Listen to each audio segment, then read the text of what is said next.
Hello and welcome to News Now. The Nigerian Army says scores of members of the Boko Haram insurgent group have surrendered their arms. In a statement by spokesperson Colonel Sani Usman, the Army said the insurgents began surrendering when they realized that the new strategies being deployed by soldiers was becoming successful.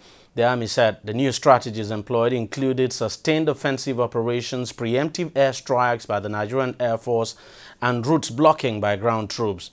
Nigerians were also commended by the Army for providing information that had aided the troops in their operations. President Muhammadu Buhari had last month given the Nigerian Armed Forces 3 months to end the insurgency in the northeast of Nigeria. President Muhammadu Buhari on Monday begins a 3-day official visit to France at the invitation of President Francois Hollande.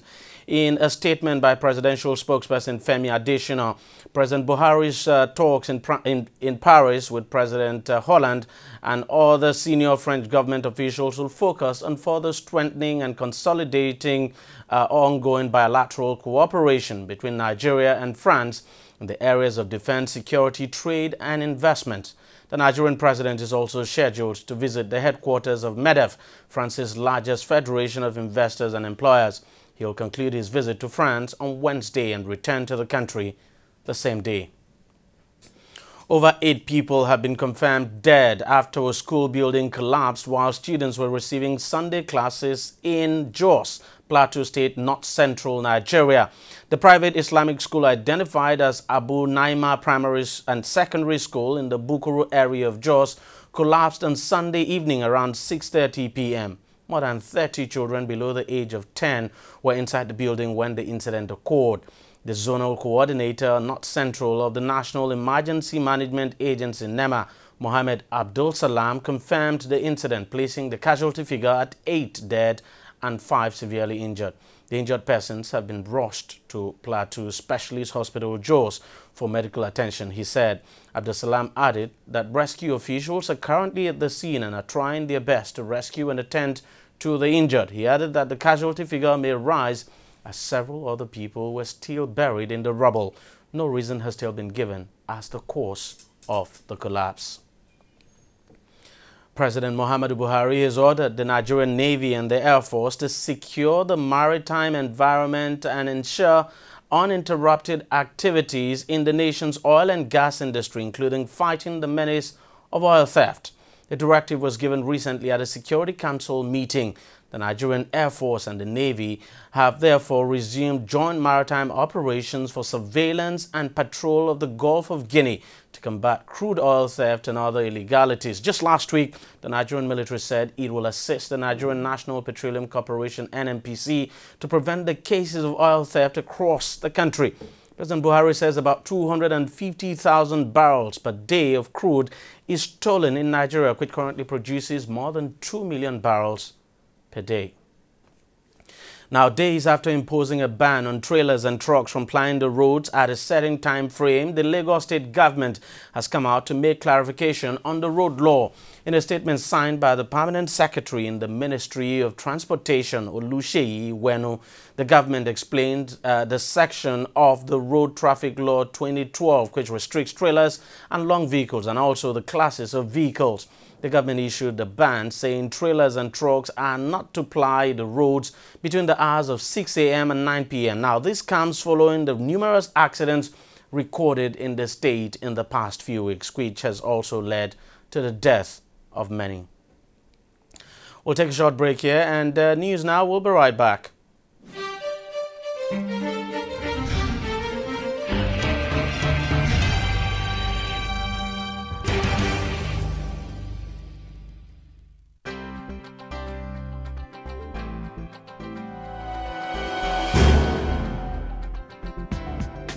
Hello, you're welcome. You're watching the Funny White Man Show, which is the biggest, the brightest, and the most entertaining show in Africa. Funny white man, for this way you talk, it's too much. Give me 5,000 man, that's you. It's too much. So you get it like, make you move along the street. Yeah, make sure like they are going girl. You know, my own people, actually. Yeah, fine, it's fun. I enjoy it. And I'm one of those very few. I'm forever taking it personal. I will listen 160 million Nigerians are corrupt. How? My brother, I'm looking for you. Yeah, but it's a growth, and this is the time to build business and know the pitfalls and know what to do and what not to do. But there are months where you get business and months. You know how we do, how we train them. We did the way you did.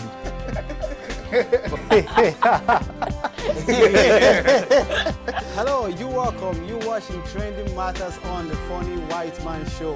Of course, they will bring you trending issues just to entertain and tickle your fancy.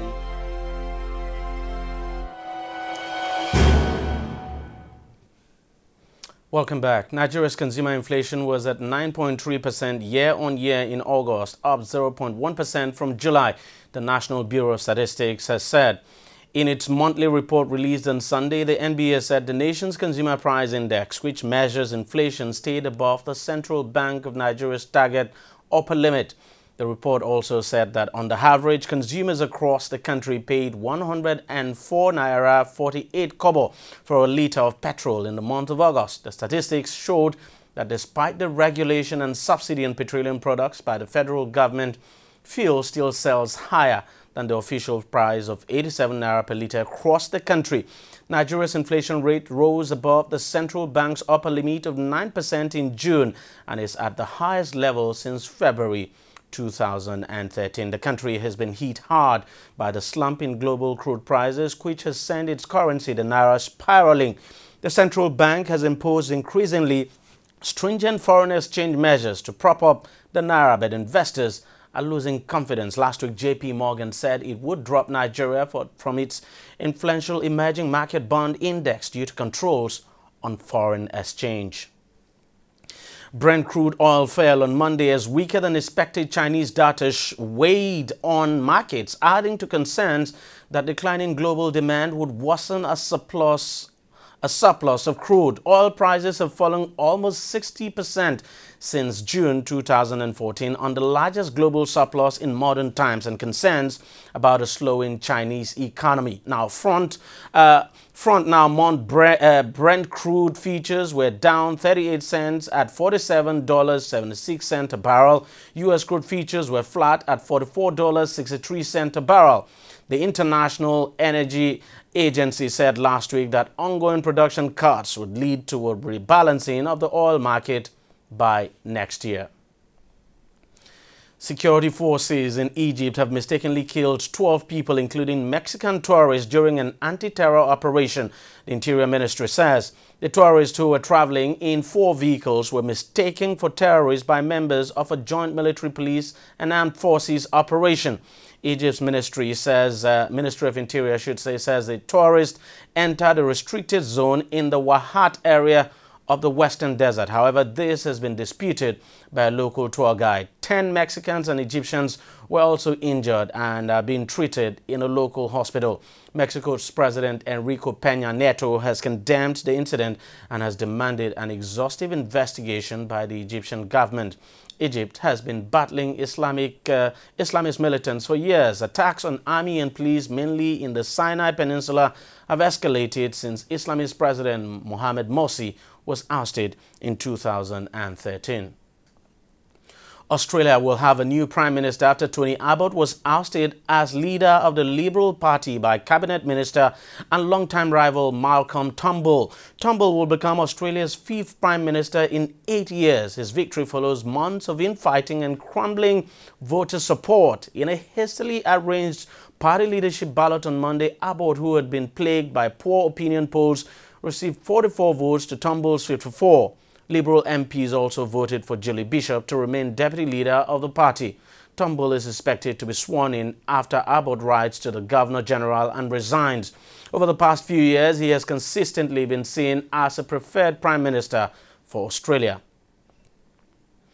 The Nigerian Football Federation has announced that the Super Eagles will face Congo and Cameroon in international friendlies next month.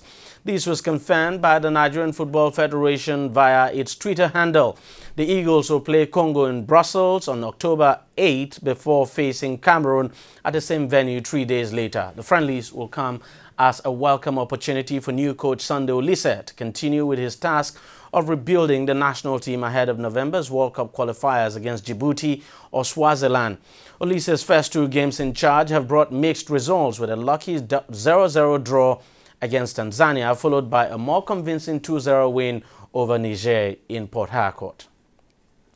Super Eagles coach Sunday Oliseh has confirmed that Liverpool winger Jordan Ibe has decided to represent the Three Lions of England instead of the Nigerian national team, the Super Eagles. Oliseh, who assumed the head coach role of the Nigerian men's national team in July, says he attempted to convince the impressive teenager to switch his allegiance to Nigeria when he made a trip to England in August. However, the 19-year-old decided to go with England. Reacting to Ibe's decision, Oliseh took to his official Twitter account to break the news and wish him well. Ibe has appeared for England in the under-18, 19 and 20 levels between 2012 and 2014. He actually recently received a call-up to England under-21 national team and is also highly rated by Liverpool manager Brendan Rodgers. One loss for us there. World number 1 Novak Djokovic has won his 10th Grand Slam title after defeating Swiss number 2 Roger Federer in the US Open final.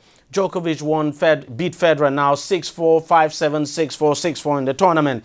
The victory leaves Djokovic just 7 titles short of Federer's Grand Slam title total of 17. After the match, he showered praises on the Swiss, hailing him as probably the best player in the game. Well, that's been magnanimous in victory there, I must confess. That's it, the news now. For now, we thank you very much for watching. More still coming your way on TV360. Continue to stay tuned.